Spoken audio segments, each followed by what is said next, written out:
Hello बच्चों, let's look at the question. तो question कहता है कि एफ ऑफ एक्स हमारे पास इस डिटर्मिनेंट के इक्वल है और जी ऑफ एक्स की हमारे पास ये एक्सप्रेशन है। तो हमें एक्स का कोफिशिएंट चाहिए एफ ऑफ एक्स में। सो लेट्स लुक इन, अब इसको थोड़ा सा सिंप्लीफाई कर देते हैं एफ ऑफ एक्स को।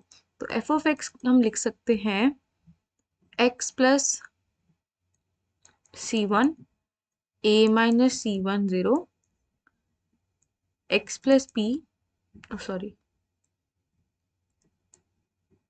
Late me, the statement is X plus A, sorry ये आ जाएगा हमारे पास x प्लस सी वन, हमारे पास है x plus A, X plus A, X plus B, X plus B, X plus C two, X plus B, X plus A, X plus three, C three.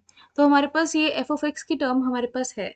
तो let's simplify this a little bit. यहाँ पर देखिए x plus ए है और यहाँ पर भी x plus ए है। अगर इन दोनों को मैं ऐसे सॉल्व करूँ कि ये हमारे पास सब्ट्रैक्ट हो जाए, जीरो आ जाएगा। सिमिलरली इन दोनों को सब्ट्रैक्ट करके हमारे पास जीरो आ सकता है ना। तो मैं क्या करूँगी, अप्लाई कर रही हूँ, मैं applying c two is such that c two minus C one, इसके साथ क्या होगा, x minus x, x plus और x प्लस भी हमारे पास सेकेंड रो में से फिनिश हो जाएगा, जीरो आ जाएगा। और c three is such that c three minus C two, right. So this will be equal to, this implies हमारे पास आ जाएगा x, फर्स्ट कॉलम तो एज इट इज रहेगा, राइट, x प्लस बी और x प्लस बी। नेक्स्ट हमारे पास क्या आ जाएगा, a minus C one, this will be this will be c2 minus b and this will be zero. Again ये हमारे पास जीरो आ जाएगा और x plus a minus C two और x plus three three minus ये आ जाएगा सी थ्री माइनस बी। अब इसको क्या करते हैं, हम ओपन कर देते हैं दो डिटर्मिनेंट्स में। कैसे, अब यहाँ देखिए x प्लस सी है, ये x प्लस बी है और ये x प्लस बी है। अगर मैं इसको लिख दूं x और x और x, a minus C one, C two minus b, zero zero, split किया है सिंपली मैंने फर्स्ट कॉलम को। this I have splitted this determinants around the first column। तो हमारे पास क्या है, अबाउट द फर्स्ट कॉलम, यहाँ आ जाएगा सी थ्री माइनस बी। तो फर्स्ट कॉलम में साथ में क्या आ जाएगा, ये एक्स वाली टर्म्स तो खत्म हो गई, f of x is equals to, तो यहाँ पर क्या आ जाएगा, सी वन बी और बी आ जाएगा, a minus C one, C two minus b और जीरो एज इट इज, बाकी terms as it is, a minus C two, C three minus b, y as it is, because I have splitted them about the first column only. तो that is y. तो अब हमारे पास क्या आ जाएगा, late now इसमें से x कॉमन निकाल लें। So this implies x common निकलेगा तो हमारे पास क्या बचेगा अंदर, one one one, this will be 1 1 1, a minus c1, this was c2 minus b, 0 0, a minus c2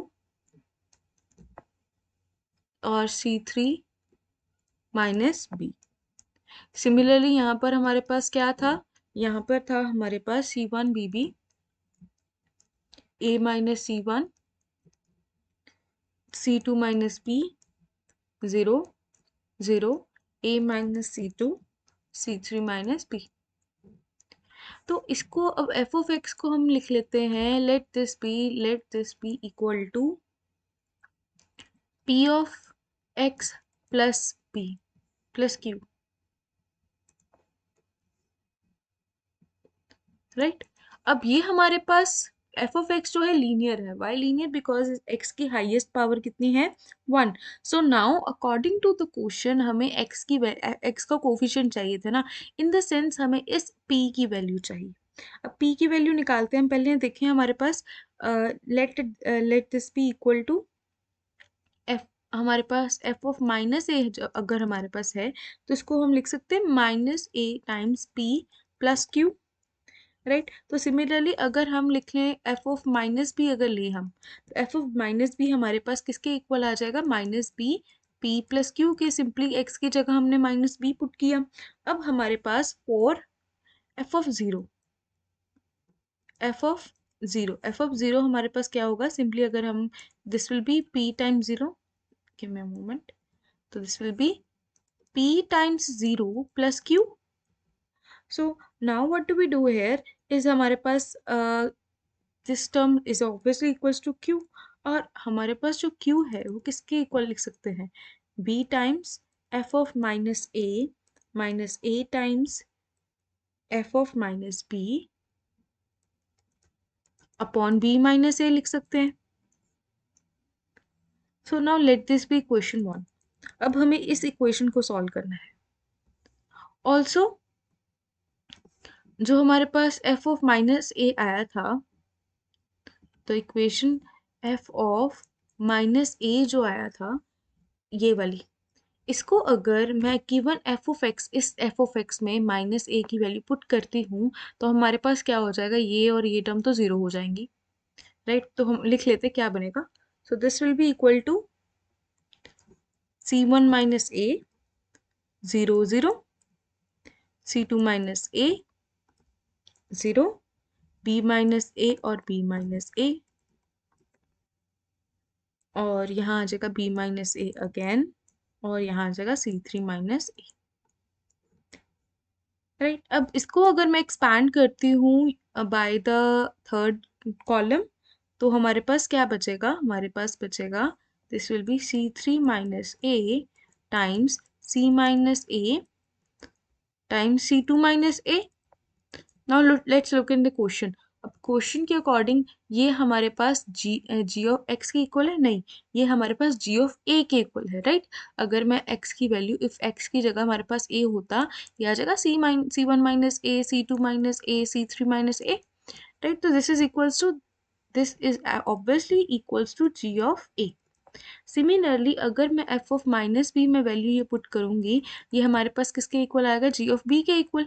so f of minus a is equals to g of a and f of minus b is equals to g of b. Let's use this relation in first equation. तो इस equation में put कर दे, तो हमारे पास जब इसमें put करेंगे तो वैल्यू कैसे बनेगी, दिखेगी हमारे पास, this implies q is equals to b of, sorry, f of 0 is equals to,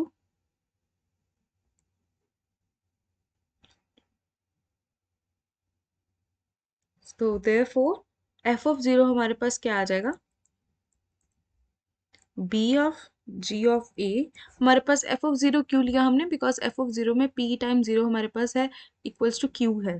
तो this will B b times g of a minus a times g of b upon b minus a, right. तो अब हमें पता, अब यहाँ पर देखिए, also यहाँ पर देखिए, अगर हम इन दोनों इक्वेशन को हम सब्ट्रैक्ट करते, ये वाली इक्वेशन और ये वाली इक्वेशन, हम इन दोनों को इक्वेशन को क्या कर देते हैं, सब्ट्रैक्ट कर देते हैं. तो हमारे पास in the sense f of minus a minus f of minus b will be equals to, this will be clearly equals to b minus a times p. p common निकाल लिया जाए क्योंकि q के साथ q तो cancel out हो जाएगा. सो अब यहाँ पर क्या कर, अब ये वैल्यू आ जाएगी हमारे पास. सो क्लियरली हमारे पास p की वैल्यू हमें निकालनी थी, तो p will be equals to f of minus a minus of f of minus b upon b minus a. Now we do know that कि हमारे पास f of minus a की value g of a होती है और f of minus b की value g of b आई थी. तो इसमें पुट करते हैं, तो हमारे पास जब इसमें वैल्यू ये पुट की जाएगी तो क्या दिखेगी, हमारे पास वैल्यू दिखेगी b times, sorry, g of a minus g of b upon b minus a. तो कोफिशिएंट ऑफ, हमारे पास x का coefficient in f of x क्या आ गया, g of a minus g of b upon b minus a. Let's look in the options. So in according to the options हमारे पास option third, that is g of a minus g of b upon b minus a will be the correct answer of this question. I hope you understand it well. Best of luck.